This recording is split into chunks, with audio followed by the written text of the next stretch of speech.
دوستان عزیز سلام، خوش اومدیم به کانال فایتر دیلی. من مزدک هستم و توی برنامه امروز میخواستم با مسابقات هفته پیش بلاتور شروع کنم. فایت عثمان نورماگومدوف و پول هیوز، فایت خیلی پرحاشیه‌ای بود. بعد از فایت خیلی‌ها عقیده داشتن که حق‌خوری شده توی داوری و خیلی‌ها میگفتن که پول هیوز اومده فایتو برده. حالا در مورد فایتشون صحبت میکنیم توی قسمت اول این ویدیو، همچنین در مورد آیندهشون و حواشی این فایت. بعد از اونم میخواستم در مورد مسابقات این هفته UFC صحبت کنم که قرار توی کشور عربستان برگزار بشن، شهر ریاض، و کورت خیلی دیدنی هم هست. توی مین ایونتش اسرائیل آدسانیا، قهرمان سابق میان وزن UFC، قرار با نصرالدین ایماووف مبارزه کنه که یه کانتندر جدیده، یه مدعی جدیده که اگر بیاد آدسانیا رو بزنه، یواش یواش شروع میکنیم در مورد تایتل شات صحبت کردن. حالا میدونیم تایتل شات بعدی مال حمزه چیمایه، ولی نصرالدین ایماووف هم وارد اون بحث میشه. علاوه بر فایت ایماووف و آدسانیا، یک فایت فوق‌العاده دیدنی دیگه، مایکل ونام پیج و شارابولت، دو تا از بهترین استرایکرهای حال حاضر UFC که دوتاییشون هم به عقیده خودشون بهترین استرایکرهای حال حاضر UFC هن و یه فایت دیدنی به نظر من میبینیم. یعنی فوق العاده هیجان دارم واسه این فایت. علاوه بر اون، سرگئی پاولویچ، انگانوی روسی، ناکوت آرتیست روسی، قرار با ژارزینیو روزنسترایک مبارزه کنه. این هم خیلی فایت جذابیه. سید نورماگومدوف که هیچ نسبتی هم با حبیب نورماگومدوف و عثمان و عمر نداره، قراره با وینیسیوس اولیویرا مبارزه کنه. اینم خیلی فایت دیدنیه به نظر من. میخوام ببینم چیکار میکنه وینیسیوس اولیویرا. کارت جذابیه. در مورد تموم فایتاش صحبت میکنم بعد از اینکه در مورد فایت عثمان و پول هیوز صحبت کردم. بچه این ویدیو رو قسمت بندی میکنم، دقیقه تموم قسمت ها رو میذارم توی کامنت ها. حالا قبل از اینکه وارد قسمت اول این ویدیو بشیم، بچه ممنون میشه همینجا ویدیو رو لایک کنین. اگر هم کانالمون رو تا به حال سابسکرایب نکردین، کانالمون رو سابسکرایب کنین. بچه‌ها دمتون واقعا گرم به خاطر این همه کامنت مثبت و انرژی مثبتی که به ما میدین. دمتون واقعا گرم. بچه‌ها بیشتر حاشیه نریم، بریم وارد فایت عثمان و پول هیوز بشیم. بعد از فایت نه تنها هوادارا، خیلی از این کارشناسای آمریکایی هم حتی که من گوش میکردم، خیلی هم میگفتن این فایت در بهترین حالت مساوی بود و حالا بعضیا اصلا میگفتن آقا 3 تا 4 راند و پول هیوز اومد برد، اینجوری میگفتن. ولی بچه من خدایش دفعه اول که فایتو دیدم و به نظرم عثمان برد. یعنی اصلا وقتی که میخواستن نتیجه رو اعلام کنن، من 90% میگفتم 90% عثمانه، این برنده عثمانه. میگفتم اگر خیلی شانس بیاره پول هیوز، مثلا میگم مساوی. من اینجوری فکر میکردم. دفعه دومم که دوباره فایتو نگاه کردم، بازم من واقعا نمیفهمم چه جوری مثلا یکی میاد 4 تا راندو میده به پول هیوز. اینو واقعا متوجه نیستم. حالا مثلا بگیم 2 راند. ببینید بچه‌ها، اینجوری بذار بگم، عثمان هم خیلی قاطعانه نیومد ببره، خب، ولی با توجه به قوانین UFC و اون قوانینی که بهش میگن یونیفاید روز توی UFC به کار میره، توی بلاتور به کار میره، توی این سازمان‌های آمریکایی، همچنین توی PFL. با توجه به اون قوانینی که اینا دارن، باید بگیم عثمان نورماگومدوف برد. متوجهین؟ اگر وان چمپیونشیپ بود، اونجا یونیفاید روز ندارن. اگر وان چمپیونشیپ بود، حالا میتونستم متوجه بشم، بگم اوکی آقا پول هیوز اومد مثلا برد. چون که توی وان چمپیونشیپ مثلا حتی اگر یکی رو خاک کنی، ببری رو زمین، توی گاردش باشی، هیچ کاری نکنی، الکی فقط بخوای فایت رو کنترل کنی، در بری، آسیب زیادی به حریفت نرسونی، اونجا به این چیزا نمره نمیدن. ولی توی UFC حتی با وجود اینکه الان قوانینش هم یکم بیشتر عوض کردم، یا آقا تو توی خاکم که هستی باید یه مقدار فعال باشی، باید یه مقدار صدمه به حریفت وارد کنی و اینا. حتی با وجود این قوانین جدیدی هم که وارد کردن، بازم خیلی از این قوانین قدیمیشون هنوز توی ذهن این داورا هست. خب و من فایتو دیدم و مثلا اینجا الان خودم نمره دادم. راند یکو که اصلا شکی توش نبود واسه من که عثمان برد. راند دوم خیلی‌ها دادن به من، میدم حتی 2 تا از داورا اگر اشتباه نکنم. بذار اینجا بریم اسکور کاردم اینجوری با هم نگاه کنیم. اینجا اسکور کاردو دارم دیگه، اینجا اسمشون رو همچین بعدم بهتون نشون میدم. این داور اولیه سالدی آماتو، اینجا میبینید دیگه. اینجا راند 1 و 2 و 3 و داده به عثمان. راند 4 رو داده به پول هیوز. اون راند سوم هم که یه نمره از عثمان کم کردن به خاطر اون لگدی که زد تو بیز بند پول هیوز، 9-9 داده. یعنی دنو در اصل دنو داده بودن به عثمان، یه پوینت ازش کم کردن شد 9-9. ولی راند 4 رو داده به پول هیوز. داور دوم اریک کولان، اگر اسمش رو درست بخونم، راند 5 رو داده به پول هیوز. داور آخری که عرب بود، هادی علی، راند 2 و 4 رو داده به پول هیوز. یعنی اون داور عربه، چون که میدونید دیگه، من تو اون فایت قبلی هم، تو ویدیوی قبلی هم که داشتم در موردشون صحبت میکردم، میگفتم آقا یکی از پایگاه‌های اصلی تیم حبیب نورماگومدوف اماراته. اونجا خیلی ها رو میشناسن و با خیلی از این شیخ‌های اماراتی رفیقن. خیلی ستاره بزرگی اونجا اصلا باشگاه داره تو ابوظبی و اینا. با خیلی از این کله گنده هاشون رفیقه حبیب. و گذشته هم نشون داده که بعضی جا مثلا بعضی یکم به تیمشون کمک شده. قبلا من بارها اومدم مثال رو زدم، اگر یکی واسه اولین بار داره ویدیومو نگاه میکنه، دارم فقط به خاطر اون آقا میگم یا اون خانم، اون کسایی که الان دارن واسه اولین بار میبینن.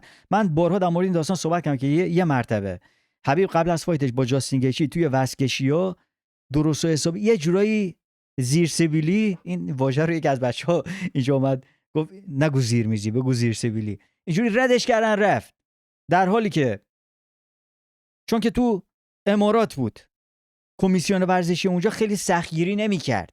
حالا مثلا چون که حبیب هم بود، ولی چارلز اولیویرا از طرفی دیگه توی لاس وگاس سر چند گرم ناقابل کمربندش رو استریپ کردن قبل از فایتش با جاستین گیچی. به هر حال حالا نمیخوام وارد این چیز، منظور اینه که اونجا شاید یه مقدار بیشتر هواشون رو داشته باشن، ولی با وجود این به نظر من اینجا هیچ حق‌خوری نشد. حالا نظر منه. حتی این آقای هادی علی هم که عربه، از اسمش مشخص عربه، این 2 تا راند داده بود به پول هیوز. راند 3 هم اتفاقا 9-9 داده. هیچ کدومشون راند 3 رو ندادن به پول هیوز. راند 3 همون راندی بود که عثمان 2 تا لگد پشت سر هم زد به بیزبند پول هیوز. دفعه اول داور گفت برو کنار یکم استراحت کن و اینا. دفعه دوم بیچاره افتاد، اینجوری داشت دلشو میگرفت، اصلا بدجوری دل درد گرفته بود و اینا.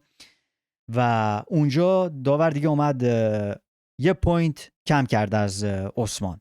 یعنی با وجود این که حتی اون پوینت هم کم کردن، بازم دادن 9-9. چرا؟ چون که به محض این که فایت دوباره شروع شد، عثمان سینگل لگو گرفت و یه تیک داون گرفت، بردش پایین. اونجایی که هم روش خوابیده بود یکم کنترلش میاد، دوباره بلند شد، دوباره یه تیک داون دیگه گرفت. 2 تا تیک داون پشت سر هم گرفت که حالا با توجه به اون قوانینی که داشتم بهتون میگفتم، اون قوانین یونیفاید روز، اگر یه فایتی نسبتا نزدیک باشه، داورا میان به چی نگاه میکنن؟ میبینن آقا این فایت نزدیکه، کی کدوم یکی از این فایتر رو یه کار بیشتری انجام داده توی این راند، به خاطر همون میرن سمت اون 2 تا زیرگیری که اون کرد، سمت اون 2 تا تیک داونی که عثمان گرفت. وقتی که یه راندی خیلی نزدیکه، اینا مجبورن به چیزای دیگه نگاه کنن. میگن خب حالا اوکی، این راند نزدیک بوده که بیشتر فشار گذاشته رو حریفش، میگن عثمان همش در حال فرار بوده. البته اون چیزی که شاید آخرین چیز بهش نگاه کنن، نگاه میکنن خب آقا کسی تیکداونی گرفته، میگن عثمان تیکداون گرفته، 2 تا تیکداون گرفته، بنابراین ما این راندو مثلا میدیم به اون. اگر تیکداون نمیگرفت میرن مثلا میگن آقا کی ضربه‌های محکمتر رو زد، یا کی رینگ جنرال شیپ داشت، کی اون کنترل قفس تو دستش بود، کی بود اون یکی همش عقب میروند، که توی کل فایت همش عثمان داشت در میرفت دیگه. ولی خب زرنگه، کارش درسته دیگه. منظور این که حتی اون فایت، حتی اون راندایی که نزدیک بودن، این با یه تیک داون یا یه چیز اینجوری به نظر میرسه که راندو برده، تو چشم من حداقل. خب و خودتون هم میدونید من دوست داشتم شب پول هیوز ببر. من همیشه دوست دارم اون فایترایی که ضعیف‌ترن بیان ببرن، چون که ببینیم مثلا اگه بخوایم تیم پول هیوز رو مقایسه کنیم با تیم حبیبینا همه چی در اختیارشونه. مثلا عثمان که داشت کوچیکه عمر نورماگومدوف که همین یه هفته پیش به مراب دوالیشویلی باخت، اینا از بچگی توی بهترین امکانات MMA بزرگ شدن. همه امکاناتی که یک MMA کار باید در اختیارش باشه اینا در اختیارشون بوده. بهترین مربی‌ها که از حبیب و اسلام ماخاچو و اینا بهتر، قهرمانای دنیا بهترین مربی‌ها در اختیارشون بودن، بهترین باشگاه‌ها در اختیارشون بودن، بهترین امکانات، بدنسازی، تغذیه، بهترین منیجر، بهترین فایتر رو براشون جور کردن. میدونید بعضی اصلا دهنشون صاف میشه، یه فایت نمیتونن جور کنن. اینا بهترین چیزا در اختیارشون بوده.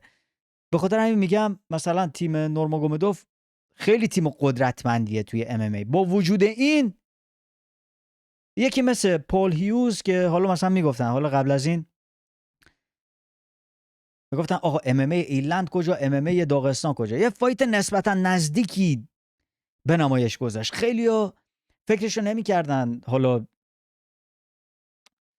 اینجوری مثلا توی روی عثمان بیسته. حالا خیلی شاید از دید خیلی‌ها کار خیلی بزرگی نکرد، ولی خیلی‌ها انتظارشن عثمان بیاد توی همون 2-3 راند تمومش کنه. شاید خود عثمان اینجوری میگفت توی اینستاگرام گذاشتیم، توی کانال fighterdaily.com میگفت I'm gonna finish this guy، تمومش میکنم. این اصلا در حد من نیست، در سطح من نیست. اینجا قلمرو ماست، اومده توی امارات، توی خونه ما، و میخوام نشون بدم که اصلا در حد من نیست. ولی خب بازم نشون داد که در حد اون هست، نسبتا هم نزدیک بود فایتشون. خب به هر حال در مورد نتیجه بخوام بگم، من راند 1 رو دادم به عثمان، راند 2 هم دادم به عثمان، با وجود اینکه دلم میخواست بدم به هیوز، چون که هیوز خیلی جاهای فایت بادی شاتای خیلی محکمی میزد. یعنی هر جا تو کلینچ میگرفتش عثمان، این شروع میکرد ضربه میزد تو دنده های عثمان، اذیتش کرده بود، عثمان اذیت کرده بود. راند 2 هم وقتی که شروع شد یه فرانت کیک زد، اصلا عثمان پرت شد توی راند 2.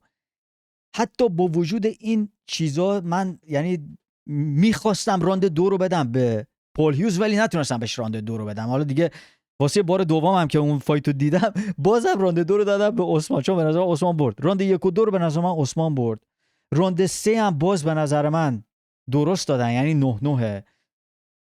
راند 3 پول هیوز در حال بردن بود تا زمانی که اون ضربه خورد تو بیضه بندش، تو اونجا برنده بود.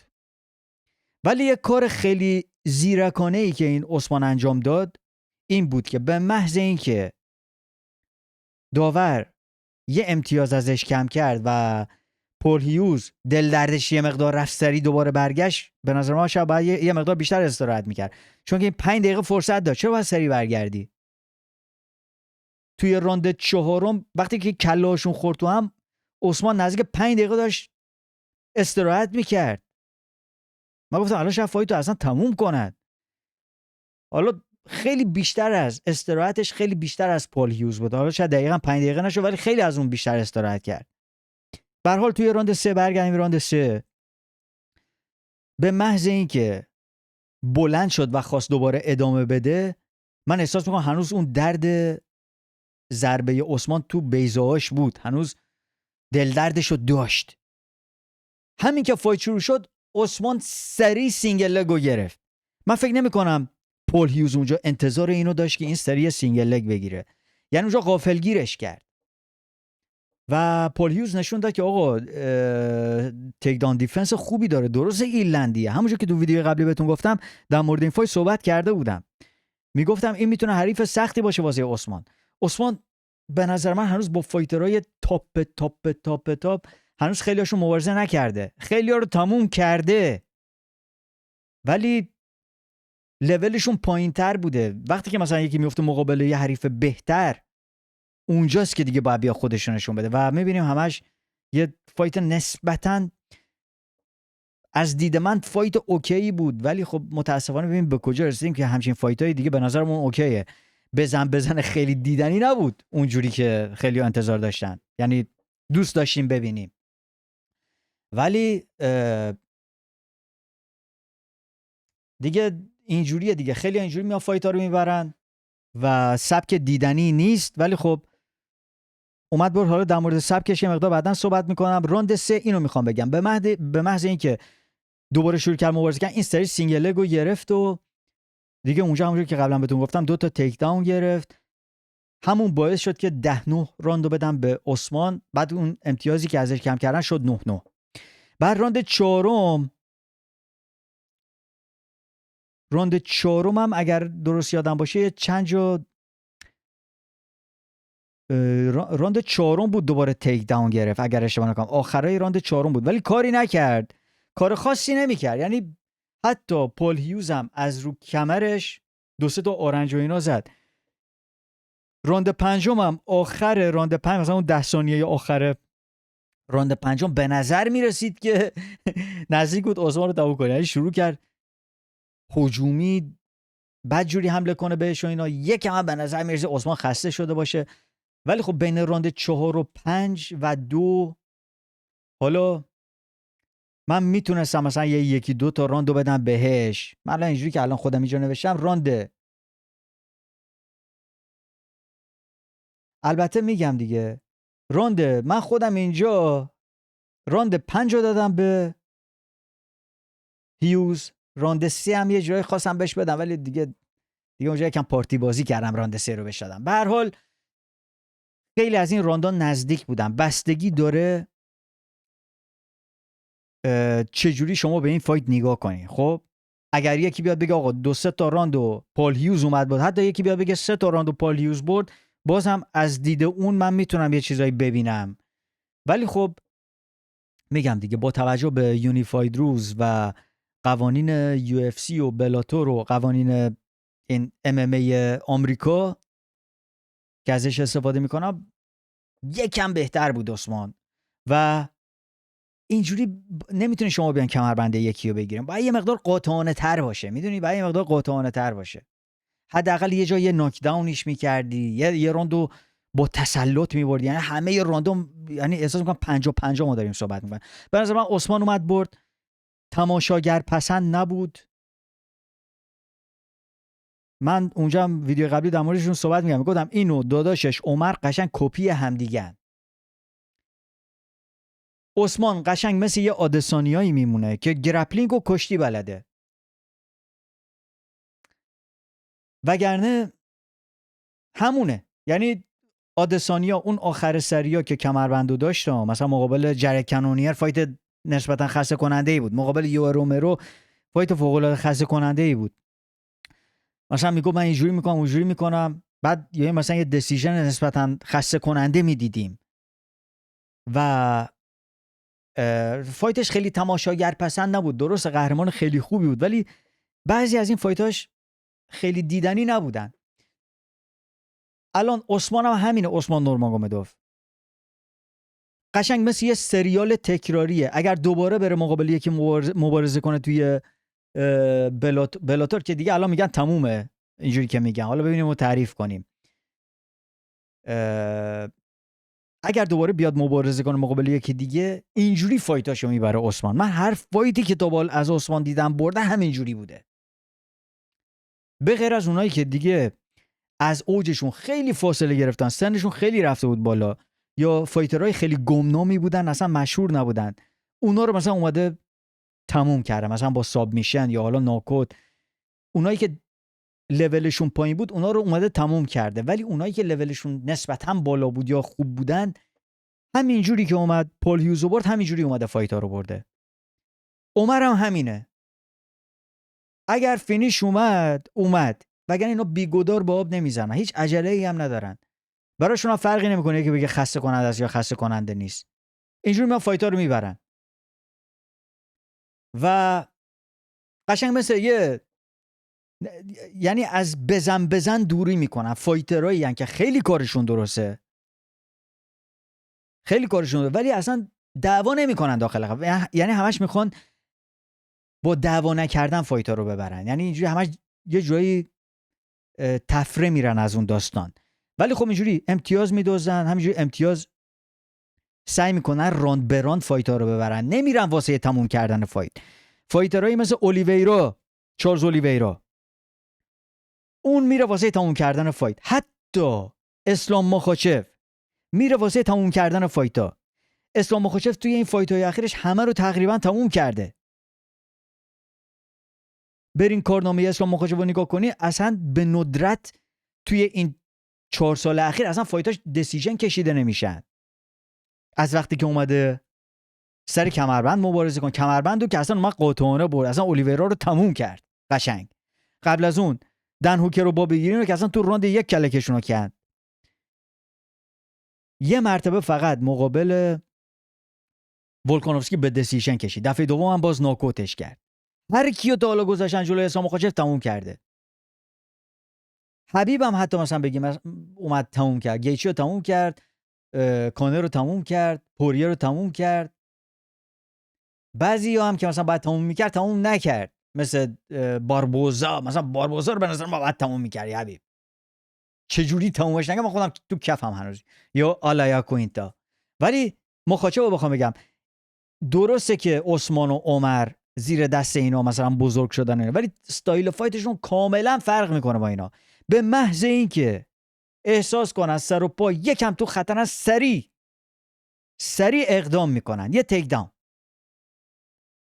این کار خیلی زرنگن توش و واقعا هم همه چیزایی که میگفتم در مورد عمر درسته، واقعا کارشون درسته، همه چیزو قشنگ با هم قاطی میکنن، کشتی و جوجیتسو و بوکس و کیک، اینا همه چی خیلی قشنگ با هم ترکیب میکنن، ولی قایم موشک بازی زیاد در میارن تو این دیگه، فوتورک زیاد، در رفتن زیاد، میگم دیگه همش راند به راند میدزدن و اینجوری فایتا رو میان میبرن. من میخواستم این فایت رو لایو برم بچه‌ها، اصلا اینقدر خونم شلوغ بود که اصلا نمیتونستم لایو برم. بعد بچه‌ها که خونم بودن بعضیا میگفتن آقا چرا کمربند رو دادن به عثمان، اونه که اصلا ام رو دنبال نمیکنن. میگفتن خب این قهرمان اومد از کمربندش دفاع کرد. اونا اصلا فایت دیدنی نمیدیدن از دید خیلیا، مثلا اونا که اصلا ام دنبال نمیکنن، ولی از دید من فایت بدی نبود. حالا بریم در مورد آیندهشون صحبت کنیم. تا قبل از این فایت که من اینجوری که برداشت کرده بودم، عثمان آخرین فایتش بود توی بلاتور، یعنی بعد از این دیگه تا جایی که من اطلاع داشتم میتونست حتی از بلاتور و یو اف سی، بلاتور و پی اف ال و بلاتور جدا بشه. بلاتور که دیگه تمومه. بلاتور رو نزدیک 1 سال پیش که داشتن ورشکست میشدن، پی اف ال اومد بلاتور رو خرید. ولی توی این 1 سال اخیر بعضی از این ایونت های بلاتور میگفت آقا شما همینجوری ادامه بدین، چون که سبک پی اف ال عجیبه، سبک تورنمنتیه و نمیتونن مثلا بیان یه کارت اینجوری برگزار کنن که مثلا بگن آقا تو با این مبارزه کن، عثمان تو بیا با پول هیوز مبارزه کن، این با اون مبارزه کنه. اینجوری نمیان فایت بچینن، همش فایتاشون تورنمنتیه، جدول دارن. این فایت مثلا تورنمنتی نبود. به خاطر همین توی این 1 سال اخیر بلاتور همینجوری کجدار و مریض آوردن، بعضیاشون هم جدا شدن مثل گگارد موساسی و پاتریسیو پیتبول و خیلیاشون هم در حال جدا شدنن.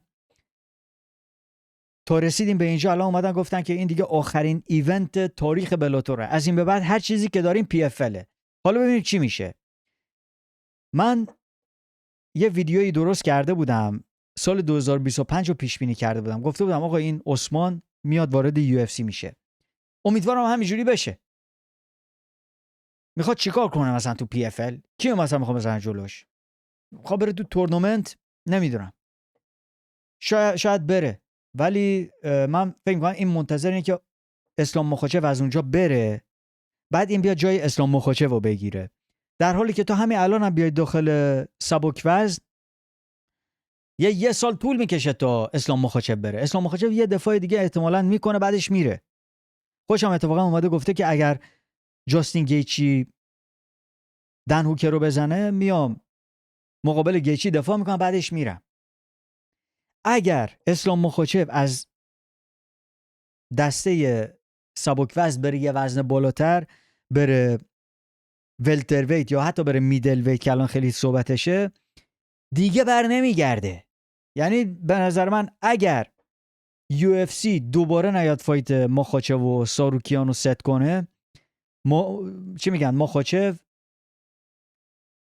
ساروکیان این شانس رو دیگه اصلا هرگز گیرش نمیاد. یا دفاع بعدی مخاچف باید مقابل ساروکیان باشه، با وجود اینکه قبلا در مورد صحبت کردیم، میدونیم احتمالاً دیگه نمیشه، شانسش رو از دست داد ساروکیان. من فکر نمی کنم مخاچف، نمیدونم 2 تا دفاع دیگه کنه، من فقط یه دفاع دیگه میبینم واسه مخاچف. تو همینجاش هم که ایستاده خیلی دیگه حال داده به یو اف سی و طرفدارا. اگر بلال محمد اونجا قهرمان نبود، همین الان میگم میخوام برم یه کلاس وزنی بالاتر. الان چون که اون اونجاست، الان دو دله، یه دفاع دیگه کنه بعدم بره، یا همین الان 2 کلاس وزنی بپره بالا. مطمئن باشین که منتظر فایت جاستین گیچی و دن هوکر هم میمونه. اگر گیچی برد 100% احتمالاً اون فایت درست میشه، چون منیجرشون هم یکیه، اون فایت رو درست میکنن. میگن آقا آرمان ساروکیان شانسش از دست داد، مگر اینکه یو اف سی بیاد این وسط یه کاری کنه، مثلا بگه آرمان ساروکیان دوباره با مخاچف مبارزه کنه. ولی خب عثمان همین الان هم میتونه بره وارد دسته سبک وزن بشه. همه اون حواشی که الان داشتم در مورد صحبت می‌کردم، مخاچف و اینا، طول میکشه تا مخاچف، تا این بیاد کانتندر اصلی بشه. یه سالی حداقل طول میکشه تا این عثمان اونجا بیاد مثلا مدعی بشه توی اون کلاس وزنی.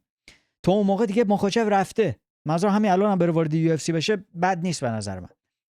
جالب میشه، یه کانتندر جدید وارد میشه و میتونه هم بیاد قهرمان شاید بشه یا کانتندر بشه.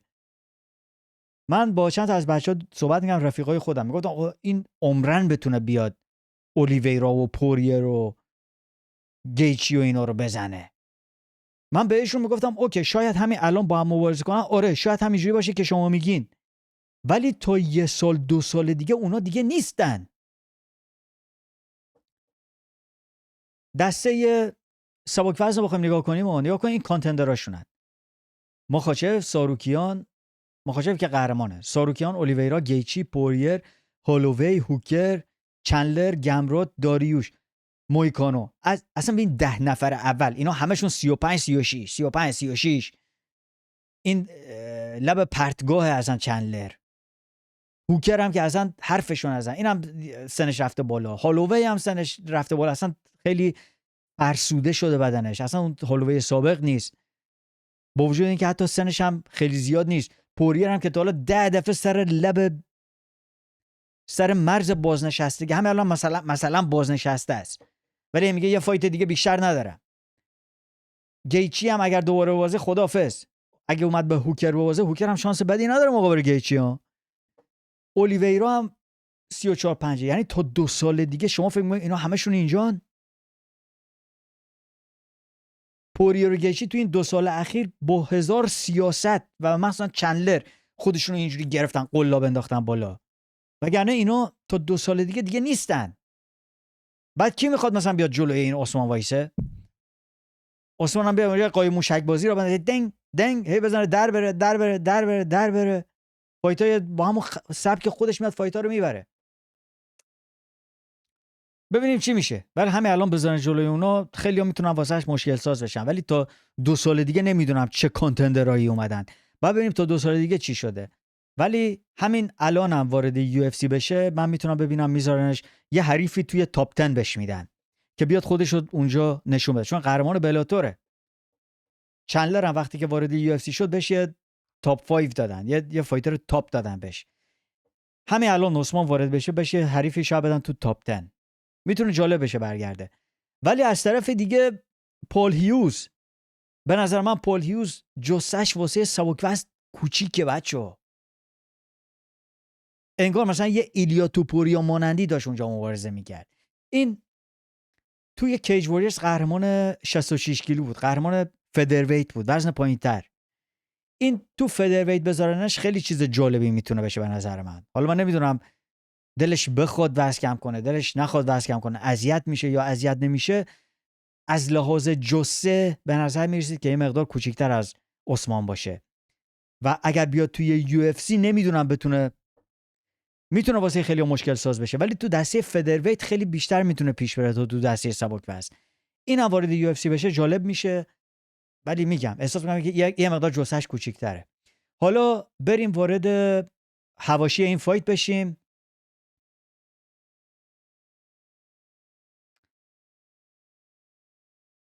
بزن یه چیز کلی در مورد استاتس و آمار این فایت نگاه کنیم. این تموم راندا رو میگه ها، ولی گفتم یه مقدار نزدیک بودن این فایت رو میخواستم بهتون نشون بدم. تموم ضرباتی که توی این فایت زدن، تورال استرایکس، 120 ضربه از 177 خورده به هدف. عثمان 128 از 171 خورده به هدف. یعنی نزدیک بود. این فقط 8 ضربه بیشتر زده به پول هیوز. تموم راندا رو بخواین رو هم حساب کنیم. البته همه میدونیم که اینجا راند به رانده، ولی یه چیز کلی میخواستم بگم. ضربات دست، من فقط ضرباتی که خورده به هدف رو میگم. پول هیوز 75 تا ضربه زده، اون 41 ضربه زده. اکثر ضربات عثمان ضربات پا بودن. میبینین دیگه، لگ استرایکس 68 ضربه زده، پول هیوز 23 ضربه زده. و گراوند استرایک، یعنی وقتی که پول هیوز رو کمرش بوده 22 ضربه زده. از عثمان بیشتر ضربه زده. اینه جالبه. به خاطر همین بعضیا میان بعضی راندا رو میدن به پول هیوز، حتی با وجود اینکه تیک داون شده بوده و خاک شده بوده، چون که از رو کمرش هم بیشتر ضربه زده به عثمان. این حالا یه چیز جالب بود، خواستم اینجا بهتون نشون بدم. ولی بعد از فایت ببینید، خب حبیب اومد یه توییت زد و از پول هیوز تشکر کرد. اومد گفت که از مبارزه و تجربه دیروز متشکرم. من شما و تمام تیم و خانواده‌تون رو هر زمان که خواستین به داغستان دعوت میکنم. باور کنید که آن را دوست خواهید داشت و ورود شما برای بسیاری از نسل‌های جوان الگوی خوبی خواهد بود. حالا به هر حال حرفایی که قبل از فایت در مورد داغستان زده بود و حالا چیز اینا رو گفته بود، میخواست مثلا یه جورایی یه تصویر بهتری نشون بده حبیب. حالا بزن اینجوری بگیم، اومد اینجوری گفت. بعدش هم پول هیوز هم اتفاقا توی توییتر، کانر هم که میدونین چی گفت، حالا حرفای کانر رو کاری ندارم. پول هیوز هم قبل از اینکه حالا حبیب بیاد اونو بنویسه، اینجوری اومد گفت من ریمچ میخوام توی بلفست، توی ایرلند، که من فکر نمی‌کنم اونا برن، ولی اگر برن چقدر باحال میشه. خیلی طرفدارای چی میگن، پرهیاهو و خوبی داره ایرلند. دوست دارم اونجا برن، چون که اگر برن توی ایرلند اون فایت‌ها رو برگزار کنم، من که خودم شاید برم چون نزدیکه و خیلی چی میگن، جو خیلی جالبی درست میشه، چون که طرفدارای خیلی پر سر و صدا و همونجوری که گفتم خیلی پرهیاهو و جالبی داره ایرلند. اگر درست یادتون باشه وقتی که کانر اونجا داشت بزرگ میشد، اصلا طرفداراشون دیوونه بودن اصلا، واقعا انگار مثلا رفته بودن فایت چی میگن، بازی فوتبال داشتن نگاه میکردن، سرود میخوندن، آهنگ میخوندن، خیلی باحالن ایرلندیا. به هر حال اینو میخواستم اینجا اینو بهتون بگم. حبیب اومد اینو گفت. بعد پول هیوز اومد جواب حبیبو داد اومد گفت که مرسی حبیب، خیلی واسط احترام قائلم، هم واسه تو هم واسه کشورت و مردمت، و باعث افتخاره که بیام مثلا اونجا این دعوت تو رو قبول کنم. حتما یه روزی شاید بیام و حاضرم که جبران کنم تو بیا خونه من توی ایرلند، منم اونجا مثلا مهمون نوازی خودمون رو بهتون نشون میدم. ولی لطفا قبل از هر چیز، قبل از این که حالا من بیام اونجا تو داغستان و تو بیای توی ایرلند شما رو دعوت کنم و شما رو دعوت کنین، لطفا به من این ریمت رو بدین. حرف جالبی زد، گفت تو رو خدا به من این ریمت رو بدین، چون که میدونه حبیب چی میگن، حرفش خیلی واسه عثمان و بلاتور و اینا حرفش خیلی سنگینه. حرف حبیب چی میگن برد داره، نمیدونم به فارسی چی بگم اینجا، ولی میدونی که به حرف حبیب گوش میکنم. به خاطر همین داره میگه تو رو خدا قبل از اینکه من بیام اونجا شما بیام پیش من، یه جورایی یه کاری کن که دوباره این ریمچ درست بشه، توی بلفست هم درست بشه، که بعد از مسابقات وقتی که خود عثمان و اون پول هیوز داشتن با هم دیگه صحبت میکردن، پول هیوز میگفت که آقا بیاین توی ایرلند، بیاین توی بلفست، ولی عثمان میگفت که آقا نه، توی بلفست نه، بیا دبی، بیا دوباره بیا این دبی. دبی به نظر من حالا جالب نیست. حالا منم نمیگم تیم حبیب اینا میترسن و اینا برن دبی و اینا، ولی به هر حال شاید ترجیح بدن توی امارات باشن دیگه، توی دبی. ولی بعد از فایت الان این داستان کانر چی شد؟ یه فیلمی میاد بیرون که نشون میده پول هیوز بعد از اینکه فایت تموم شد میره به حبیب میگه من مثل اون یکی نیستم. I'm not like the other guy. منظورش کانر. من مثل اون یکی نیستم. من میگفت I'm my own guy. من خودم مرد خودم هستم. من خودم هستم. من مثل کانر، من خودم هستم و اینا. یعنی دعوای تو کانر واسه من هیچ معنی نداره. من حرفایی که میزدم میگفتم آقا داغستان مقابل ایرلند و اینا بیشتر واسه پروموت کردن فایت بود، چون که این حرفو پال هیوز اومده بود زده بود اولین بار. بعد به خاطر همون اون حرفشو برداشتن گذاشتن روی کارت که آقا داغستان مقابل ایرلند. میگه خصوصی نبود واسه من. اینجا گوش کنین.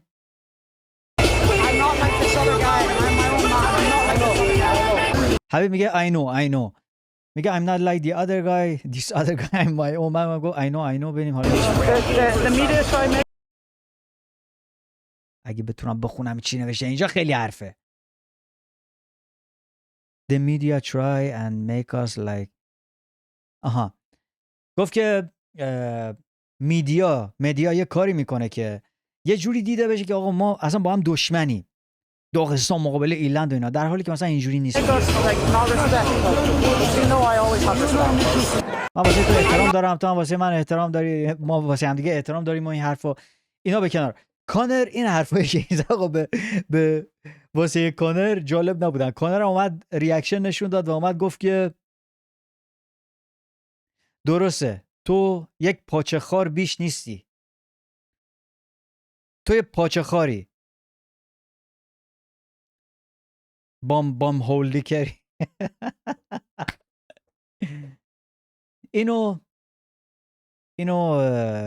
ما به فارسی نداریم این بام هولدی کر و اینا رو، ولی خب میگه آقا پاچه خاری دیگه، معذرت میخوام، گفت خایمالی دیگه، اینجوری اومد. ما اینو داریم به فارسی، ولی خب اینا انگلیسی یه چیز دیگه دارن میگن و اینا.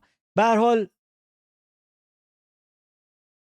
آخه اینم کانر به این کمکی نکرده. حالا مثلا بخواد بیاد خیلی کانر واسه این چیکار کرده، اینم اومده حالا فایتو پروموت کنه و اینا. کانر که اصلا در حال حاضر قاطیه، همش یا مسته یا نشست. آدم حرفای کانر رو چقدر مثلا بخواد بیاد بهشون اهمیت بده. البته خب کانر هم یه حرفی زد، اینجا میتونیم بریم حرف کانر هم با هم بخونیم، بعد بریم وارد چیزای دیگه بشیم. آقا بریم وارد فایت‌های این هفته یو اف سی بشیم. کانر بعد از فایت اومد اینجوری گفت که یک مبارزه و عملکرد فوق‌العاده، هیوز برنده شد مبارزه رو کاملا در اختیار داشت و عثمان دقیقا همون چیزی که انتظار میرفت، یک نورماگومدوف دونده، فرار کننده و ترسو. نورماگومدوف ها فایتر نیستند، اونا غیر فایتر ترین فایترهای تاریخ و داغستان هستند. دور قفس فرار میکنن و بزدلانه میجنگن. داغستان بهتر از نورماگومدوف هاست و این یک واقعیت محضه. توی حرفای کانر یه حقیقتی هم نهفته است بچه ها. حالا من نمیگم همه حرفاش درسته و آدم واقعا باید بیاد به حرفای کانر چی میگن حق بده، ولی یه حقیقتی هم تو این هست دیگه. سبکشون دیدنی نیست. البته خب ببینین حبیب نورماگومدوف فایتا رو میرفت تموم کنه. اسلام مخاچف خیلی از فایتا رو میره تموم کنه. یعنی مثلا نمیتونیم بگیم همه نورماگومدوفا اینجوری ان. متوجهین؟ عثمان و عمر یکم این شکلی ان. کارشون هم درسته، باز دارم میگم، ولی خب تماشاگر پسند نیست. تماشاگر پسند نیست فایتشون. ولی خب در حد قهرمان میتونن بیان قهرمان بشن. حالا که ببینیم و تعریف کنیم، شاید هم نشد. عمر که یه هفته پیش باخت، ولی خب ببینیم چی میشه در آینده. شاید خیلی دیدنی نباشه سبکشون. به هر حال این از این. بریم در مورد فایتای این هفته UFC صحبت کنیم، ببینیم به کجا میرسیم. بچه‌ها تا اینجای ویدیو نگاه کردین ممنون میشم این ویدیو رو لایک کنید، دمتون گرم. شیر کنید ویدیو رو. اونایی که فالوور زیاد دارن برین بذارین داخل استوریا لینک این ویدیو رو. دمتون واقعا گرم بچه‌ها، ممنون میشم. حالا بریم و به جاهای خوبش برسیم بچه‌ها. فایت آدسانیا و نصرالدین ایماوف توی شهر ریاض عربستان. یک کارت UFC فایت نایت. معمولا کارتای UFC فایت نایت به خوبی فایتای پیپر ویو نیستن. کارتای پیپر ویو اون کارتای عددی هن. خب و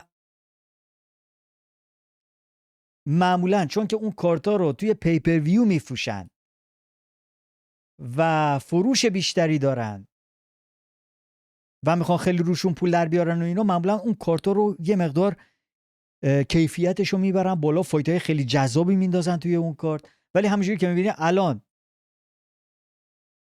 این هفته یه UFC فایت نایت توی عربستان و هفته بعد از اون یعنی هفته آینده UFC 312 که یه کارت پیپر ویوه توی استرالیاست. ولی کیفیت این کارت رو نگاه کنید، کیفیت این کارت رو نگاه کنید. کیفیت کارت پیپر ویو UFC 312 بجز دو فایت آخرش که دوپلسی و استریکلند و ویلی جانگ و تاتیانا سوارزن بقیهش رو نگاه کنید. کیفیت رو نگاه کنین. فایترهایی که توی این کارت هستن نگاه کنین. حالا یکی که مثلا من همه فایتر رو تقریبا دنبال میکنه و طرفدارای پروپا قرصی که فایتر رو دنبال میکنن خیلی از اینا رو میشناسن، ولی این کارت رو نگاه کنین. پاولویچ اینم الان جذابه. حالا شاید همه‌شون رو همه نشناسن، ولی خب همون چند تا فایت آخرش هم فقط بخوایم حساب کنیم و خیلی بهتره تو اون یکی. تازه چی یه فایتش هم کنسل شد متاسفانه. فایت خیلی حیف شد، خیلی حیف شد. آندری مونیز و ایکرم الیسکروف همون بود که همین نزدیک یه سال پیش اگر درست یادتون باشه اومد همزاد چیمایف و جانشین کرد. همزاد چیمایف قبل از اینکه همزاد و رابرت ویریکر توی عربستان با هم دیگه مبارزه کنن و همزاد یه هفته قبل از فایت مریض شد و کنار رفت، به جاش ایکرم الیسکروف آوردن. اینا فایتر خوبیه. ایکرم از اون موقعی که به رابرت ویریکر باخت دیگه مبارزه نکرده بود. الان قرار بود بیاد مقابل آندری مونیز مبارزه کنه که متاسفانه اون آندری مونیز مصدوم شد. شانس ما، حیف شد واقعا. و چیزی که میخوام بگم اینه، مثلا این پی اف ال رو دیگه ببندن دیگه، سرویس شدیم دیگه، چقدر در مورد پی اف ال صحبت کنیم. علاوه بر این فایتایی که شما اینجا میبینین، ایکرم الیسکروف هم فایت داشت و فایتش کنسل شد. یعنی این فایت اصلا خیلی جذابتر از اون یکی فایت است که هفته دیگه قرار توی استرالیا برگزار بشه و دلیلش هم اینه که توی عربستانه و عربستانیا پول درست دادن به UFC، پولای خوبشو دادن به UFC و میگن آقا یا ستاره‌های گنده رو میارین تو کشور ما یا اصلا نیاین بهتره، ما ستاره‌های گنده رو میخوایم. شهر هرته ما اینجا داریم تایسون فیوری و نمیدونم اوسیک و همه بزرگترین فایت‌های بوکس دنیا دارن اینجا برگزار میشن، بعد شما کارتای الکی نمیتونین اینجا بذارین، یا پیپر ویو درست و حسابی یا یه فایت نایت درست و حسابی که الان اینجا میبینین. به هر حال کارت خیلی جذابیه، ولی استرالیایی‌ها پولی ندارن بدن، یعنی اصلا پولی نمیدن. متوجه اونا مثل اینا پول نمیدن که اونجا خیلی جذاب بشه و هر جایی که پول خوب بهشون بدن اونا هم UFC هم همونجوری طبق میل اونا رفتار میکنه دیگه. توی امارات و اینا هم چون که بهشون پول خوب میدن خیلی کارتای جذابی میذارن. بچه‌ها من میخوام اول از فایتای آخر شروع کنم میرم تا فایتای اول. خب اینجوری سری پیش میرم چون که این فایت از اینجا شروع میشه، از اینجا، و خوبیش هم اینه که به زمان خودمون شروع میشه. یعنی این فایتی که شما اینجا میبینین حمدی عبدالوهاب و جمال پوگز، فایت اینا که اولین فایت اون شبه ساعت 8:30 شب به وقت ایران شروع میشه. 6 بعد از ظهر شنبه شب دارم میگم و به وقت کشورهای اسکاندیناوی و کشور آلمان 6 بعد از ظهر شنبه برگزار میشه. به وقت انگلیس هم ساعت 5 بعد از ظهر شنبه شروع میشه این فایت. خب و کارت اصلی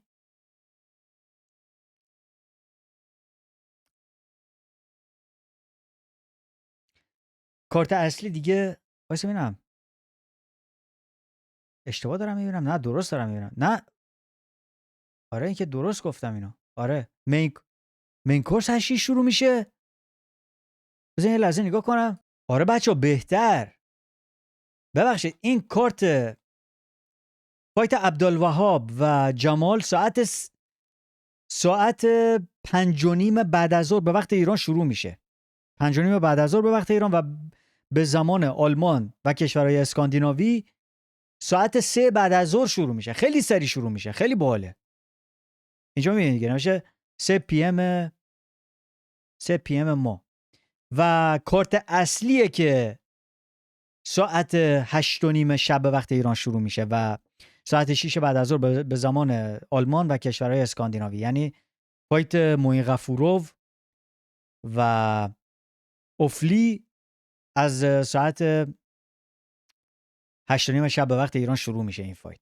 به هر حال از فایت عبدالوهاب شروع کنیم. این آقای عبدالوهاب مصری، فایتر خوبی هم هست، بد نیست، هیوی ویته، ولی خب این سر مواد نیروزا گرفته بودنش، آزمایش دوپینگش مثبت شده بود و به خاطر همون یه چند سالی نبودش، اصلا یکی دو سال نبودش و اینا. بعد رفته فایتای گرپلینگ و این چیزا برگزار کرد، اگر درست یادم باشه رفته بود تو کاراته کامبات و اینا، ولی توی یو اف سی اجازه مبارزه نداشت چون که آزمایش دوپینگش مثبت شده بود. شانس بیشتر یه مقدار میدم به عبدالوهاب، فایتر بهتری نسبت به این یکی. از این بهتره، از این جمال پوگز. خیلی چاق این، یعنی احساس میکنم این یکم ورزشکارتر از این یکیه. فایتر زیادی هم دوتایشون توی یو اف سی زیاد انجام ندادن، ولی خب با وجوده من شانس بیشتر میدم به حمدی عبدالوهاب. فایت بعدی این بوگدان گراد، این اولین فایتشه توی یو اف سی، فایتاشو خداییش ندیدم قبل از این. اینم یه 2 فایت بیشتر نداشته توی یو اف سی. این فیوریت توی این فایت، یعنی اکثرا میگن این میبره. من این فایتو نمیخوام الکی نظر بدم، فایتاشون رو ندیدم خداییش. فایت بعدی جاسمین جازدوویدیوس مقابل مایرا بوئنو سیلوا. جاسمین جازدوویدیوس بهتر و بهتر شده. توی فلای ویت مایرا بوئنو سیلوا اینجوری که الان دارم میبینم یه کلاس وزنی رفته پایین. همونجوری که میدونید مایرا بوئنو سیلوا سر کمربند قهرمانی بنتم ویت دخترها، خروس وزن دخترها، با راکل پنینگتون مبارزه کرد که باخت. اینجوری که به نظر میرسه الان یه کلاس وزنی رفته پایینتر. من قبلا فکر می‌کردم اونه که یه کلاس وزنی رفته بالاتر، ولی الان میبینم برعکسه. این اومده یه کلاس وزنی پایینتر. اینم فایتر خوبیه، ولی جازمین جوزدوویدیوس بهتر شده. یعنی الان 3 تا برد پشت سر هم داره. فایت نزدیکیه خودش، 50-50 است. 50-50 است. چون که این اولین بار داره توی این میخواد یه کلاس وزنی بره پایین. اصلا کلا امکان داره سر وزن نرسه. نمیدونم، ببینیم چی میشه. شاید بهش فشار بیاد. شانس بیشتر یه مقدار میدم به این جوزدوویدیوس، ولی خب این مایرا بوئنو سیلوا هم بد نیست. اینم خوبه.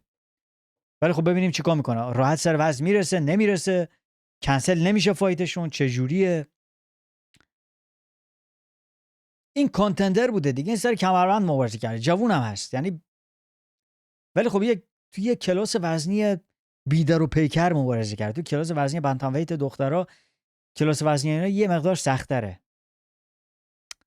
50-50 این فایت. یکم شانس بیشتر رو میدم به جوزدوویدیوس. دسیژن. فایت ترنس مکنی مقابل دامیر هزدوویچ. چه فیوریت سنگینی کردن ترنس مکنیو. این ترنس مکنی فقط تو راند 1. اگر این تو راند 1 نتونست تمومش کنه، یعنی ترنس مکنی نتونست توی راند 1 اینو تموم کنه، یکم سرسختی نشون بده، این خودشو میبازه. این ترنس مکنی خیلی اعتماد به نفس بالایی داشت. اومده بود وارد یو اف سی شده بود، همه رو تو راند 1 نوکوت میکرد و اینا، تا خورد به درو دوبر. اونجا اومد یه جورایی هایپشو کش. اصلا انگار اعتماد به نفسش شکسته شد. بعد از اون همینجوری باخت و برد و اصلا همچین جدی نبوده. به خاطر همین میگم تو راند 1 یکم سرسختی نشون بده، این شخص خودشو بازه. اصلا این دامیر هزدوویچ اصلا نمیدونم توی یو اف سی چیکار میکنه. این از زمان رضا مددی اینا هنوز توی یو اف سیه. هیچ کاری هم نکرده. هیچ جای خوب نبوده. همش هم یکی در میون باخته به همه خوب فایترهای متوسط همش باخته. اصلا نمیدونم چرا این باید توی یو اف سی باشه. حقیقت 10 سال توی یو اف سی هیچ کاری هم نکرده. همش هم حالا خوبه بیاد اینو بزنه. میگم شاید هم بتونه بیاد بزنه. الان این 2 تا لشکر سیاهی خوردن به تور هم دیگه و این ترنس مکنی جوونتر، شانس بیشتر رو بدیم به ترنس مکنی. ولی خب میگم تعجب نکنه اگر این یویی یکم سرسختی نشون بده، این یویی نفسش ببره تو راند 1. خدا میدونه. از این اتفاق هم افتاده واسه این باخته. به هر حال همونجوری که میبینی یه فیوریت خیلی سنگینه ترنس مکنی.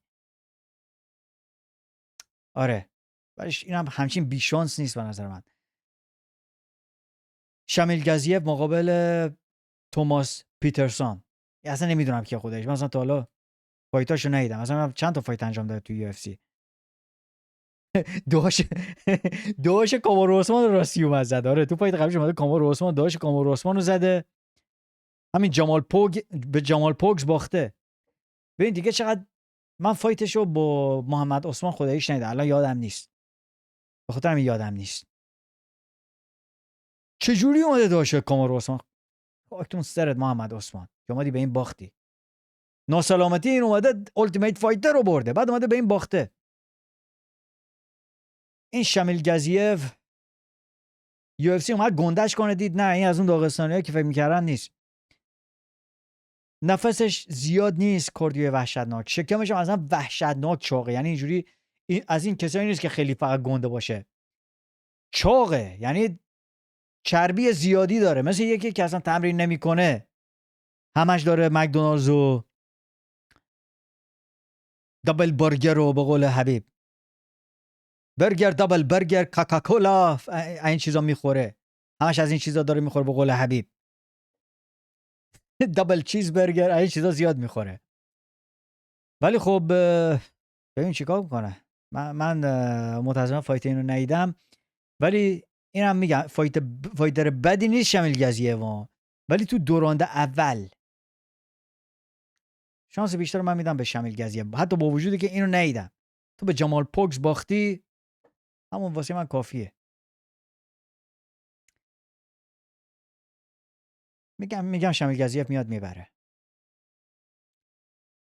فایت بعدی بریم سر مین کارد. محمد نعیموف فایتر تاجیک مقابل کان اوفلی. این کان اوفلی هم تو برنامه التیمیت فایتر بود دیگه، الان اومد توی فینال باخت، ولی آوردنش توی یو اف سی. محمد نعیموف باید بیاد این فایتو ببره. فایتر بهتر و کارکشته‌تر و درستریه. ببینیم و تعریف کنیم. فایت قبلیش که باخت مقابل فلیپ لیما، مقابل فایتر تاپ باخت. اینو باید بیاد بزنه. محمد نعیموف باید بیاد ببره. نه چند سالشه الان، وایسا نگاه کنیم محمد نعیموف چند سالشه.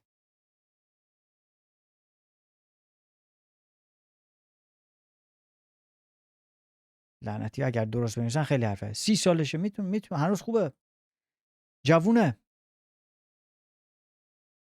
اینجا هم که فیوریتش کردن، منظورشون میاد میبره خیلی راحت. هیچ فایتی راحت نیست، اینجوری نیست که بگیم مثلا راحت بیاد ببره. به نظرم محمد نعیموف باید بیاد این فایتو ببره. فایت بعدی سری بخوام بگیم، بریم سر فایتای اصلی. فارزیام همینجوری الان چند تا برد پشت سر هم داشته. فایت قبلیش اومد خیلی حریف خوبی رو زد، اومد مت فرولا رو زد توی فرانسه. اون یکی هم بد نیست. مایک دیویس هم بد نیست. حریفای نسبتا خوبی رو زده. میبینین دیگه، اومد این پسر اسرائیلیه رو زد. لوی رو زد. فایتر بدی نیست این لوی. بوشه رو زد. البته اون یکی به نظر من فایترهای بهتری رو زد، با تجربه تر احساس میکنم. ولی خب شانس بیشتر رو دادم به مایک دیویس. نه خیلی فایت نزدیکه به نظر من این تجربه بیشتری، یعنی فایت‌های آخرش حریفای بهتری رو زده. خیلی نزدیکه. من شاید یکم شانس بیشتر بدم به زیام، ببینیم چی میشه. فایت بعدی سید نورماگومدوف مقابل وینیسیوس اولیویرا اینجاست که بعد نشون بده که آقا آیا اون استعدادیه که همه فکر میکنن. چون این سید نورماگومدوف خیلی خوبه، ولی از این فایترایی که همش داره با اون لول متوسط یا سر مرز تاپ 15 همش مبارزه میکنه، هیچ وقت وارد نمیشه، هیچ وقت حریفای تاپ رو بهش نمیدن. توی کلاس وزنی که همچین سوتوکور هم هست، یعنی عمر نورماگومدوف اینجوری جنگی آوردنش بالا، این خیلی وقت اونجاست. ولی خب نمیدونم چیه داستانش، نه خودش فایتو قبول نمیکنه، نمیدونم. اینجوری هم نیست که مثلا بگن هیچ که همه دارن ازش فرار میکنن. اینجوری من فکر نمیکنم اینجوری باشه. کلاس وزنی نسبتاً خلوتی، اگر بخواد سری میتونه بیاد وارد شه. خیلی جا احساس میکنم خیلی کم مبارزه میکنه، فعال نیست اونجوری. این فایت سختیه واسه اولیویرا.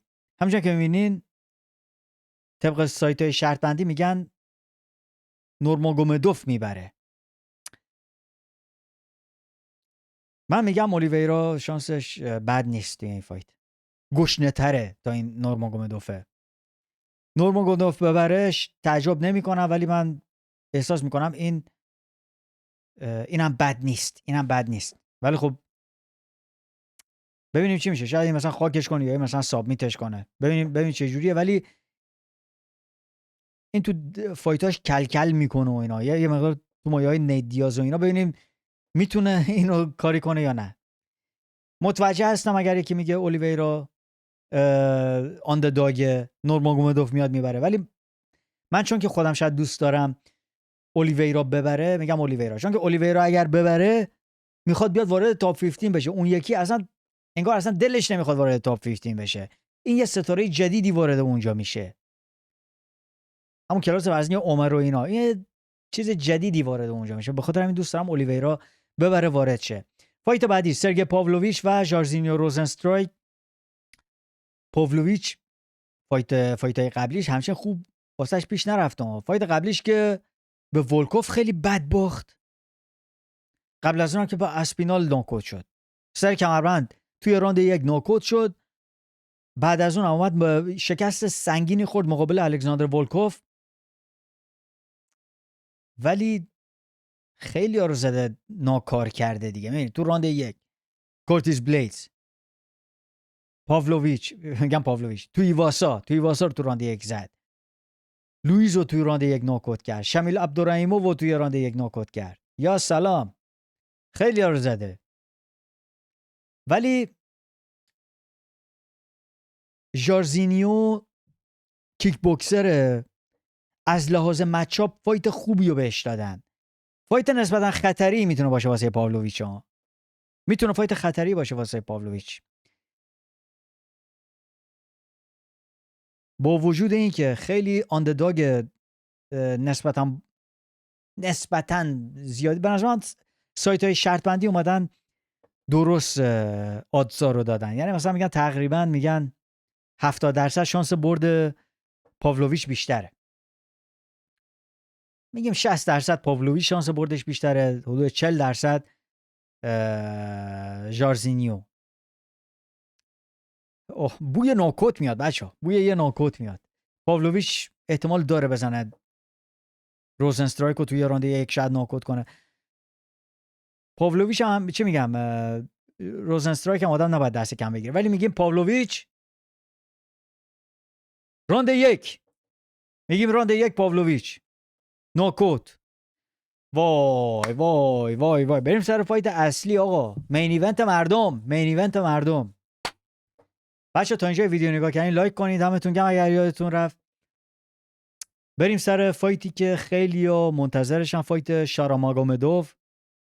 شراف‌الدین ماگومدوف یا شرابودین ماگومدوف، ملقب شرابولت، با مایکل ونام پیج.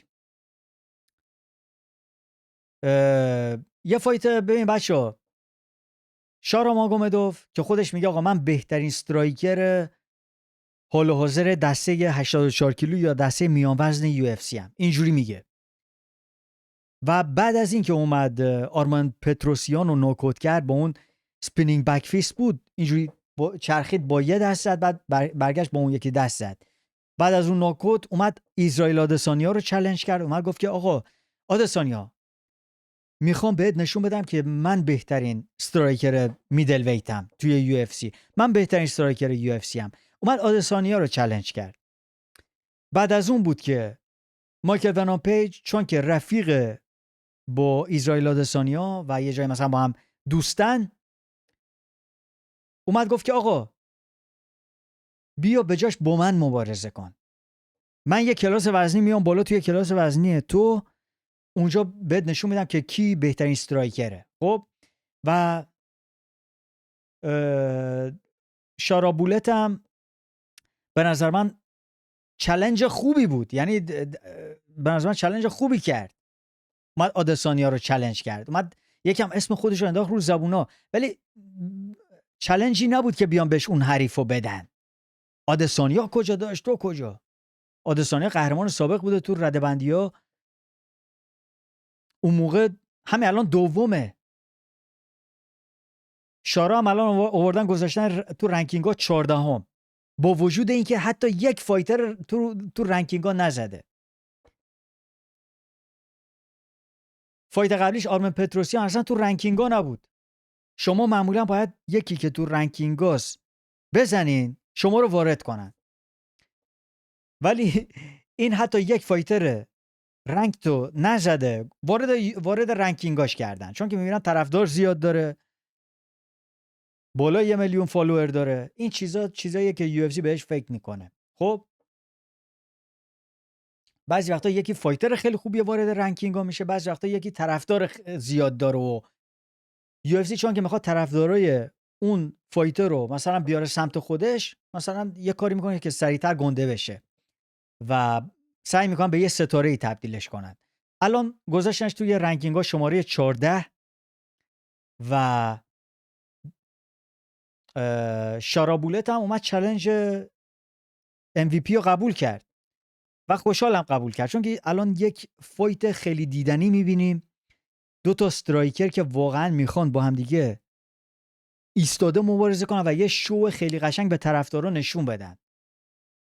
دوتایشون واقعا این هدفشونه. دوتایشون میخوان یه شو نشون بدن. مثل ایانگری نیست این شارابولت که مثلا بیاد مایکل پیج رو گول بزنه بگه آقا بیا بهت نشون بدم کی بهترین استرایکر یو اف سیه، بعد فایت شروع بشه زیرگیری کنه و خاکش کنه. اگر درست یادتون باشه فایت MVP یا اون مایکل ونام پیج با ایانگری وقتی که شروع شد اونجوری شد دیگه. یا ایانگری شروع کرد خاکش کنه، اومد سابمیتش کنه، از پشت شروع کرد خفش کنه، چیزی که اصلا هیچکی انتظارشو نداشت. قبل از فایت همش داشت میگفت که آقا بیام میخوام بهتون نشون بدم کی بهترین استرایکر یو اف سیه. بعد یوی اصلا یه ضد حال سنگین بود، مثلا با خود من میخواستم ببینم کدومشون حریف اون یکی میشه، که توی اون فایت دیدیم اصلا واقعا ایانگری دلش نمیخواست اونجا سر و پا مبارزه کنه. ولی توی این یکی فایت چیزی که دوتاییشون به هم دیگه گفتن، یعنی تو شما برین اگر برین تموم مصاحبه هایی که این دو نفر انجام دادن با کانال‌های مختلف مصاحبه هاشون رو گوش کنین، دوتاییشون همش اینجوری میگن. شارا میگه مایکل پیجه که اولین زیرگیری رو میکنه، مایکل ونام پیج هم میگه شارا بولته که اولین زیرگیری رو میکنه، چون که نمیتونه مقابل من طاقت بیاره و سر و پا استرایکینگش در حد من نیست و به خاطر اونه که اولین زیرگیری رو میکنه و شارا بولت هم همون حرف رو میزنه ضد اون. اصلا انگار روکم کنیه دوتاییشون ادعاشون میشه توی ایستاده مبارزه کردن. و شارابولت میگه آقا من مویتای کار بودم، اون کیک بوکسر بوده، ما وقتی که ضربه میزنیم میخوایم آسیب برسونیم، واسه شکستن استخون همدیگه میگیریم، اینجوری واسه آسیب رسوندن. به خاطر همین سبک من با اون یکی فرق میکنه و به خاطر همون خیلی فایت جذابی در انتظارمونه. اتفاقا شارابولت یه حرف خیلی جالبی زد، اومد گفت که با کانال MMA جانکی مصاحبه داشت و اونجا ازش پرسیدن که نوکوتی که داشتیم مقابل آرمن پتروسیان، اون نوکوت یکی از بهترین نوکوت های سال 2024 شناخته شد. آیا پیش بینی میکنی که دوباره یه نوکوت خیلی جذاب دیگه ای توی این فایت بیای به نمایش بذاری که آخر سال 2025 بیایم دوباره در موردش صحبت کنیم؟ شارابولت اومد گفت که نه تنها یکی از بهترین نوکوت های سال 2025 رو میخوام بهتون نشون بدم، بلکه میخوام یکی از بهترین نوکوت های قرن رو بیام به نمایش بذارم. یعنی توی یک قرن اخیر این نوکوتی که الان میخوام بیام بهتون نشون بدم یکی از بهترین نوکوت ها خواهد بود. این دیگه خیلی حرف سنگینی اومده زده شارابولت. حالا ببینیم چیکار میکنه، آیا واقعا اونجوری میشه؟ آیا میتونه بیاد پیجو شکست بده یا نه؟ نگاه کنید تو رو خدا، اینجا اصلا شارابولت فیوریته. یعنی سایت های شرط بندی میگن شاراماگومدوف میاد این فایتو میبره و خیلی از این کارشناسا دیدم بیان بگن شاراماگومدوف میاد فایتو میبره. بچه من هر جوری فکر میکنم و به نظر من فقط دو تا چیزه که یکم شانسو بیشتر میکنه واسه شاراماگومدوف.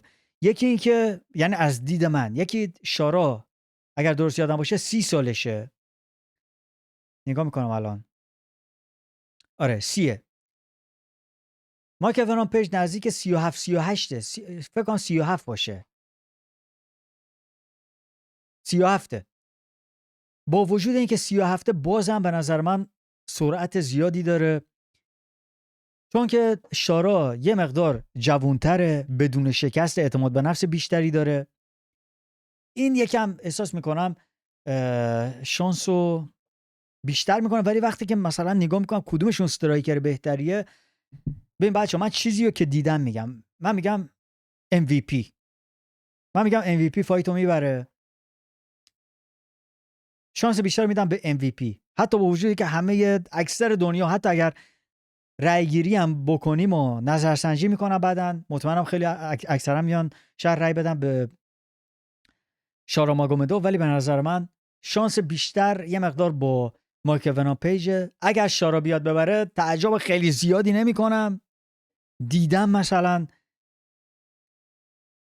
MVP ناکوت بشه مقابل داگلاس لیما، اگر درست یادم باشه خیلی ناکوت بدی شد توی بلاتور مقابل داگلاس لیما، ولی داگلاس لیما مشتاشم قدرت ناکوت داشت، شارا فقط لگده، مثل تکواندو کاراس بیشتر. حالا خودش میگه قهرمان مویتای روسیه بودم و این حرفا، ولی خب من ندیدم، خودش من ندیدم یه جوری مثلا با مشت یکی رو اذیت کنه. البته خب اون کیسه بوکس متحرک کنه، میگم اون تروکولی که گذاشته بودن جلوش توی UFC، اینا همشون میتونن نوکوت کنن با دست و اینا، ولی چیزی که ازش برداشت کردم بیشتر این بوده که بیشتر با لگد داشته کاراشو انجام میداده. ولی این مایکل ونان پیج دیدم نوکوت هم کنه، یعنی هم دست هم پا هم زانو. احساس میکنم یه مقدار بیشتر سلاح داره توی استرایکینگش. به هر حال ببینیم. البته خب چی دارم میگم، شارا ماگومدوف هم تو فایت قبلیش همین الان یادم رفت 2 تا مشت چرخشی زد، یعنی اونجوری هم هست سلاحایی که قبلا کسی ندیده. حالا ببین اینجا چیکار میکنه. به هر حال من شانس بیشتر رو میدم به مایکل ونان پیج، چون که با حریفای بهتری مبارزه کرده، روی کاغذ با حریفای بهتر مبارزه کرده حقیقت، ولی چون که الان یه کلاس وزنی داره میره بالاتر، توی دسته میدل ویت فایترها بزرگترن و شاید اون ولتر ویت های کوچولو نباشن. متوجه چی میگم؟ این شانس شارا رو یه مقدار بیشتر میبره بالا، چون که شارا اونجا با فایترهای بزرگتر از خودش داره مبارزه میکنه. شارا توی کلاس وزنی داره مبارزه میکنه که یه زمانی الکس پریرا اونجا قهرمان بود، از اینا گنده تره. شارا هم همچین کوچولو نیست ولی الان یه ولتر ویت داره میاد بالا. متوجه چی میگم؟ به خاطر همونه دارم میگم، یعنی هم جوانتره هم یه مقدار شاید، البته میدونم که MVP هم من از نزدیک دیدم قدش بلنده، ولی همینو فقط میگم MVP اکثر دوران حرفه‌ایش تو ولترویت مبارزه کرد با فایترایی که از شارا کوچکتر بودن و مثلا فاصله رو یه جور دیگه حفظ کرده، شاید جور دیگه ای با اونو مبارزه کرده. شاید الان با شارا مبارزه کنه، شارا مثلا چون که کشیده تر از حریفای قبلی MVP شاید به خاطر اون یه مقدار تو مشکل بندازش، ولی خب با وجود همه اینا من شانس بیشتر رو میدم به MVP.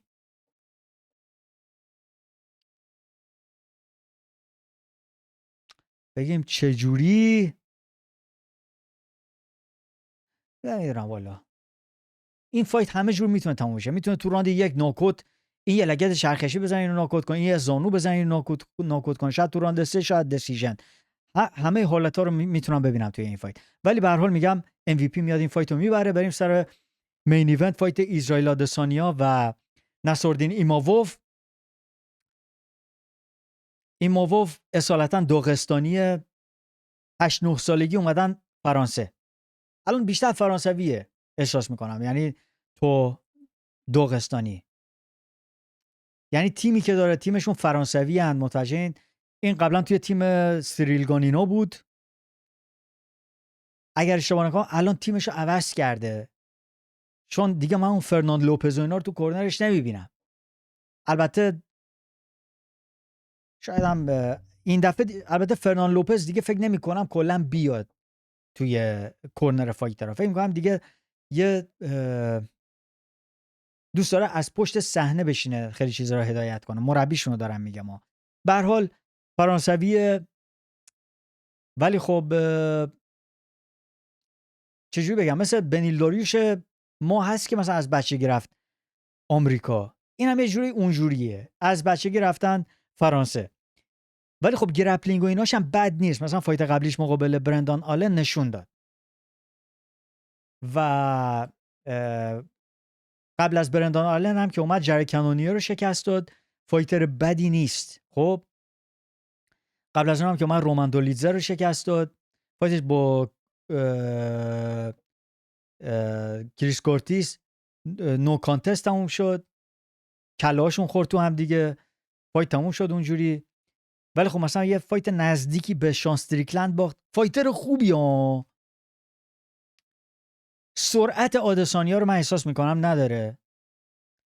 اگر بخواد سر و پا فقط با آدسانیا مبارزه کنه میبازه، ولی اگر موفق شد آدسانیا رو بگیره و تیک داون بگیره و خاکش کنه و اونجا مثلا سعی کنه فایتو ادامه بده، میتونه بیاد آدسانیا رو شاید تموم کنه. آدسانیا هم فایت قبلیش مقابل دریکس دوپلسی دین یه مقدار نفسش بریده بود، بعد سری سابمیت شد. میتونه بیاد آدسانیا رو سابمیت کنه، ولی اگر بتونه آدسانیا رو گیر بندازه و خاکش کنه، در غیر اون صورت به نظر من فایتو میبازه. من نمیتونم ببینم آدسانیا به این ناکوت بشه. آدسانیا هم همینجوری میچرخه همونجوری منتظر موقعیت مناسبه که بزنه حالا اینو ناکوت کنه یا با دسیژن ببره. آدسانیا توی این سالهای اخیر قهرمان خیلی خوبی بود، میومد سری دفاع میکرد، چیزی که مثلا ما هوادارا میخواستیم. با همه کانتندرهای کلاس وزنیش مبارزه کرد، به هیچ کی هم نه نمیگفت، با همشون مبارزه میکرد، حتی با الکس پریرا. دیگه نمیاد بگه الکس پریرا نمیدونم با زحمتی که من کشیدم و نکشیده، با کانتندرهای زیادی مبارزه نکرد. اومد سری با الکس پریرا مبارزه کرد که باخت، بعدن اومد برد، ولی خب بعدن دوباره اومد به شان استریکلند باخت، ولی با همه کانتندرهای کلاس وزنیش مبارزه کرد. چیزی بود که من همیشه قدرشو دونستم. به عنوان یه هوادار میگم دمت گرم آدسانیا، دمت واقعا گرم، بچه بالی هم هست، کارهای عجیب غریب انجام میده، بعضی وقتا کارهای انجام میده که آدم میاد حالا ازش انتقاد میکنه و اینا، ولی خب با تموم این حرفایی که اینجا زدم بازم به نظر من قهرمان خوبی بوده، فایتر خوبی بوده، خاطرات زیادی داریم با آدسانیا. یکی از بهترین میان وزن‌های تاریخ UFC بدون شک. یعنی بعد از اندرسون سیلوا کسی بوده که بیشترین دفاع داشته توی دسته میدل ویت، یعنی یکی از اون اسطوره‌های کلاس وزنی میدل ویت بوده. عملکردهای دیدنی هم حالا داشته، خیلی‌ها بودن آقا شاید دیدنی نبودن. جورج سمپیر هم خیلی جا شاید دیدنی نبود. متوجه این چی میگم؟ به هر حال دفاعای زیادی داشته، دمش گرم. الان نمیدونم چی داره واسه برد، یعنی واسه قهرمان شدن دیگه فکر نمی‌کنم به جنگ آدسانیا. قهرمان بوده، بالاترین سطح رو دیده، پولش هم جمع کرده. این یه چیزیه که میخواد بیاد به خودش نشون بده. من گوش میکردم یکی از مصاحبه‌هاشو، میگم این چیزی من میخوام بیام خودم به خودم نشون بدم که هنوز هستم توی اون تاپ لول، هستم اون سطح جهانی. از طرف دیگه نصرالدین ایماووف میخواد بیاد این فایتو ببره. اگر اینو ببره قدم بعدی تایتل شات آقا. اگر همزد مصدوم شد، اگر همزد نرسید، این بیاد این فایتو ببره 100% ایماووفه بعدی، چون که اومده قهرمان سابق زده. خیلی برد مهمی میتونه باشه واسه ایماووف. میبینی خیلی نزدیکه، این فیوریت آدسانیا. خیلی سخته بچه‌ها. من بدم نمیاد یه آدم جدیدی، یه خون جدید وارد بشه اینا، ولی احساس میکنم آدسانیا میاد این فایتو میبره، ولی اصلا هم تعجب نمیکنم این آدسانیا رو بگیره سابمیتش کنه. ولی خب این آدسانیا همچین تیک داون دیفنس بدی نداره، میدونین. این ایماووف هم من چند جا دیدم یکم کاردیوش، چون که خیلی هم میگفتن آقا آدسانیا توی اون راندای آخر مقابل دوپلسی نفسش برید، به خاطر این خاک شد و باخت و اینا، ولی کاردیوش از این ایماووف به نظر من بدتر نیست، حتی شاید بهتر هم باشه. به خاطر من میگم آدسانیا میاد این فایتو با دسیژن میبره. من اینجوری میتونم ببینم. بچه‌ها مرسی که تا اینجا نگاه کردیم. امیدوارم از این ویدیو خوشتون اومده باشه. بچه‌ها تا ویدیوی بعدی میبینمتون. دم همتون گرم. خدافظ.